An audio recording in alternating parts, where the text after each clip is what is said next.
Ngoma inaanza na story ambapo tunaambiwa kila kwenye wasichana 5 basi mmoja wao huwa anabakwa na mmoja kwenye kila watoto 10 wa kiume nao hufanyiwa vitendo hivyo hivyo pia. Kwa muda gani tutakaa kimya na kuona aibu kulizungumzia hili na kuona kama hakuna tatizo? Tumechoka. Tunahitaji watu ambao watasimama kwa ajili ya yule binti maskini aliyeenda kusoma na kuishia kubakwa mbele ya madhabahu ya Mungu, na ikasemekana ni watu wasiojulikana wenye silaha.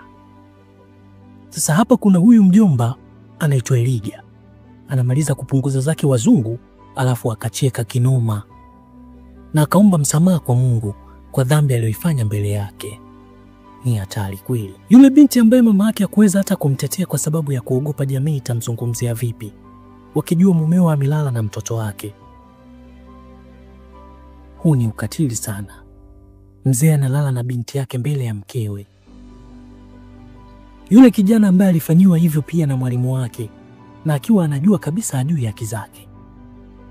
Kwa yule msichana alienda kutafuta kazi na akabakwa, akaishia kuzikwa nyuma ya nyumba. Kwa yule binti ambaye hakufikia ndoto zake kwa sababu mtu aliyemfanyia huo unyama amekuwa kama Mungu na sio mfungwa. Unaona, hizi dawa zangu zinaweza kutibu madonda kwenye ngozi, ila hayawezi kutibu maumivu ya kwenye akili, moyo na hata ile trauma. Nani atawaponya? Naomba haki. Haki ni ya kila mtu. Afande akamwambia tu bidada aende nyumbani. Sasa huyu dada anaitwa Dorcas, ndo ambaye alikuwa anatupa story. Na afande hapa anaitwa Afande Chege Briggs. Sasa leo wakati maafande wanaenda zao misele, Dorcas akatokea mbele yao akazuia safari yao. Nini hiki? Toa hivyo vitu vyako barabarani.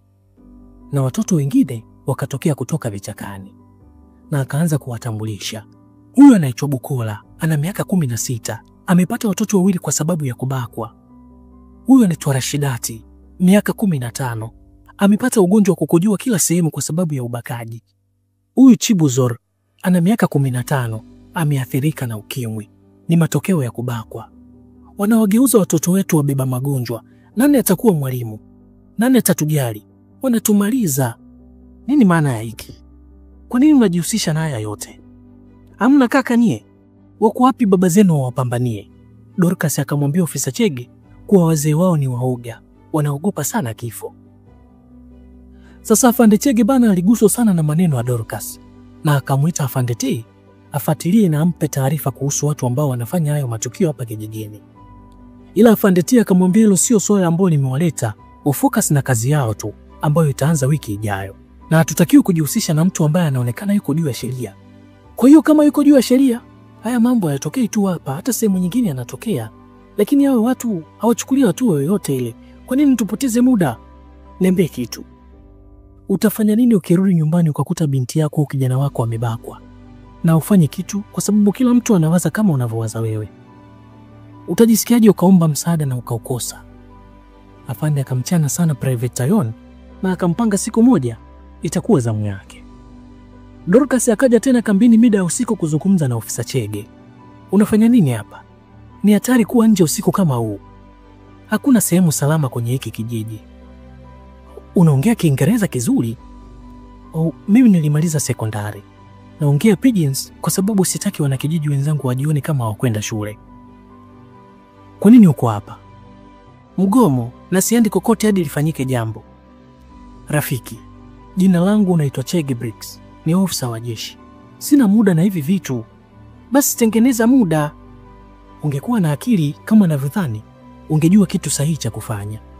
Hiki ndo sahihi na najua unaweza kutusaidia kama ukihitaji.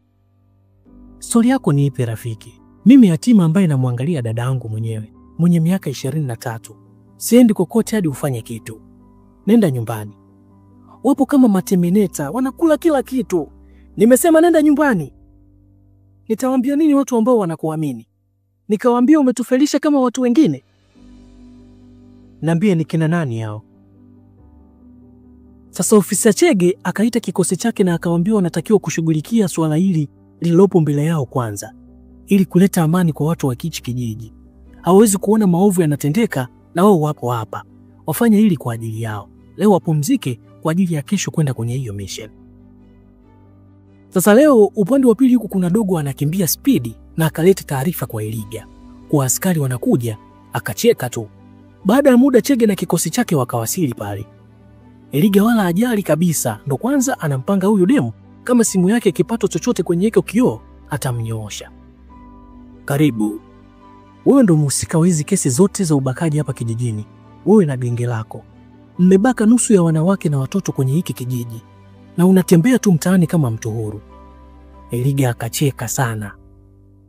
Na nikajua umekuja na ushahidi na sio maneno matupu kama wengine tu.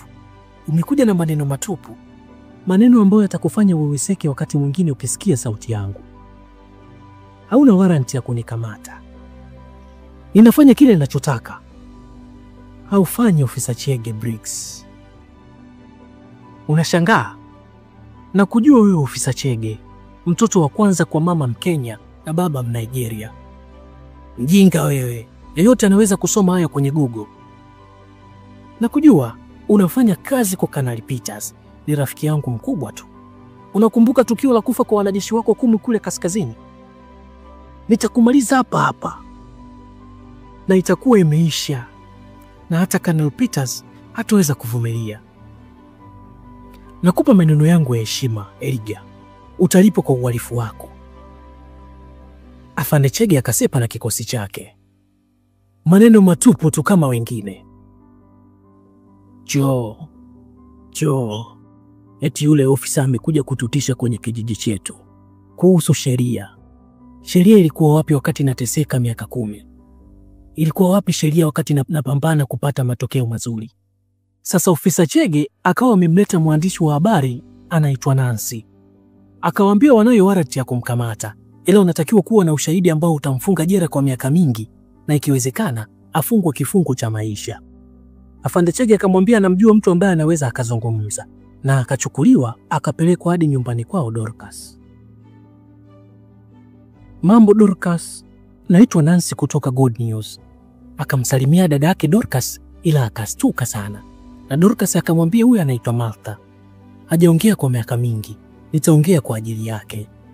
Matatizo yalianza akiwa sekondari, ila sina imani kama nayakumbuka yote. Nitaongea nayo yajua tu, alisema. Na Martha akaanza kuzungumza mwenyewe. Ilianza ikiwa darasa la 6. Dada mwandishi akajipanga sasa kurekodi video kwa ajili ya ushahidi. Mjomba alikuwa ananinunulia pipi. Akanibeba hadi porini kila siku, hadi pale aliposafiri na kwenda Lagos. Nikakutana naye JSS3. Nani? Eliga. Alinipiga, alinibaka, akanipiga tena. Akasema mimi sio bikra. Siku moja nikienda nyumbani kwa mama akanifuata na akawapiga mama na baba. Akanibaka mbele yao, tena kitandani kwao. Baba hakuweza kuvumilia akajiua. Miezi 2 baadaye, mama akaumwa akafariki. Na kila Eliga akikamatwa, huwa anatoka. Afande Tayon akashindwa kuvumilia akasepa. Ni huzuni sana. Watu kama Eliga wako wengi sana mtaani. Inatakiwa wachukuliwe hatua, na wazazi tuwe makini sana na watoto wetu. Dunia imeharibika sana. Sasa Nancy akamfuata Afande Chege na akamwambia bado hawana ushahidi wa kutosha. Afande akatoa smartwatch akampatia Nancy, anajua cha kufanya. Sasa mida usiku kuna njemba 2 zinaonekana kutokea mapolini, wanavamia nyumba fulani. Kidogo dirisha likafunguliwa na Martha akatoka ndani na Dorcas naye huyo wakasepa. Ndo kumaanisha kwamba Eliga alituma vijana wake wakamuue Dorcas na dada yake. Huko Eliga ni anawalaumu tu. Kazi ndogo tu imewashinda Usichukie sana, kulikuwa na mapoli sana. Kaa kimya. Bosi, siku 7 za wezi, ila kesho tutawakamata tu. Nina plani. Na wapa hadi kesho usiku. Na mkifelisha tena, mtakufa. Sasa Dorcas na dada yake kumbe walikimbilia kwa ofisa Chege na akawahakishia kila kitu kitakuwa sawa. Sasa upande wa pili huko Eliga yuko na msichana mwingine ndani anataka kupunguza wazungu, ila msichana anasumbua kinoma, yani atulii. Kijasho kinamtoka Eliga. Kidogo askari wakavamia mjengoni. Eliga ni makalio tu yanaonekana. Anacheka tu na mdoli wake. Umerudi tena. Kama unavyoona nakula pale. Jiunge kama utojali. utakuwa mjinga ukidhani kama nimekuja hapa kucheza. Lakini ni kama siku zote tu, hauna ushahidi. Ondoka. Yule binti ambaye alikuwa anashughulikiwa na Eliga akatoka ndani. Kumbe ni Nancy, yule dada mwandishi wa habari.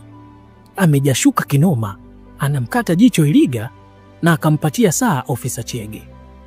Kama nilivyokuahidi, utalipa kwa huu uhalifu. Utambue tu kuwa hakuna ubaya ambao unadumu milele. Ipo siku mwisho wake utafika tu. Dorcas akawa ametokea mbele yao. Wewe, umetufata? Si nilikwambia utusubiri? Umechukua siku 1464 za furaha kwangu. Na siku zote nilikuwa naomba nichukue furaha kwako kama ulivyofanya kwangu. Eliga, hii ni kwa wote uliowageuza wamama, na kwa wamama uliowakosesha watoto, kwa wote uliowafanya yatima. Huu ndo mwisho wako. Eliga anachukuliwa kupelekwa kituoni. Sasa tunaletwa hadi kwenye uwanja wa ndege. Kuna madamu anashuka na anazungumza na waandishi wa habari. Kwa mara ya kwanza mhusika wa ubakaji kwenye jamii ya Iwo amekamatwa na kufungwa jela. Madam akatoa pongezi zake za dhati kwa afande Chege na akadai hili ni kama onyo tu na ndo mwanzo wa kuwachukulia hatua watu wote wanahusika na masuala ya ubakaji. Huku kwa ofisa Chege wao wanafurahia ushindi. Lakini pia pongezi ziende kwa Dorcas. Amepambana sana kumshawishi ofisa Chege hadi kufikia hapo alipofikia. Hadi kufikia hapa ndo tunaumaliza mzigo huo kuitwa Mei 27, yani tarehe 27 mwezi wa 5. Ambapo kwa uelewa wangu mchini Nigeria huwa wanasherehekea siku ya watoto na haki zao pia. Niandikia umeuonaje huu mzigo. Mimi naitwa Magis Junior. Till next time. Ciao.